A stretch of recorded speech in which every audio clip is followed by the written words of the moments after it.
সকলোকে নমস্কাৰ জনাইছোঁ আৰু এটা নতুন ভিডিঅ'লৈ আপোনালোক সকলোকে স্বাগতম জনাইছোঁ। এতিয়া যিহেতু চাৰিওফালে শুকানময় পৰিৱেশ হৈ আছে আৰু গতিকে এতিয়া চাঙেৰি টেঙাৰ জোলখন খাবলৈ খুবেই সোৱাদ লগা হয়। সেই গতিকে ভাবিলোঁ আজি বাৰীতে হৈ থকা চাঙেৰি টেঙা অলপ বুটলি আনো আৰু তাৰ সৈতে মাছ বনাওঁ। সেই হিচাপে চাঙেৰি টেঙা বুটলি আনিলোঁ।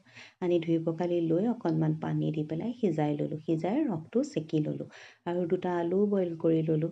মাছ ভাজি ল'লোঁ। সেই মাছ ভজা তেলতে পিটিকি ৰখা আলুখিনি দিলোঁ, কেইটামান সৰিয়হ ফুটিবলৈ দি আৰু তাতে টেঙাৰ ৰসখিনি ঢালি দিলোঁ আৰু এতিয়া উতল অহালৈকে ৰৈ দিলোঁ।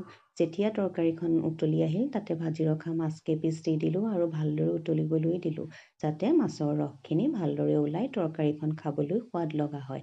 আমি যেতিয়া সৰু আছিলোঁ আমাৰ আইতাই এই তৰকাৰীখন বনাইছিলে, খাবলৈ হ'লে বৰ ভাল পাইছিলোঁ দেই। সেই গতিকে মই এতিয়া নিজেও বনাওঁ আৰু নিজৰ ল'ৰা ছোৱালীকো খুৱাওঁ। আপোনালোকেও বনাই খাই চাবচোন। আজিলৈ ধন্যবাদ।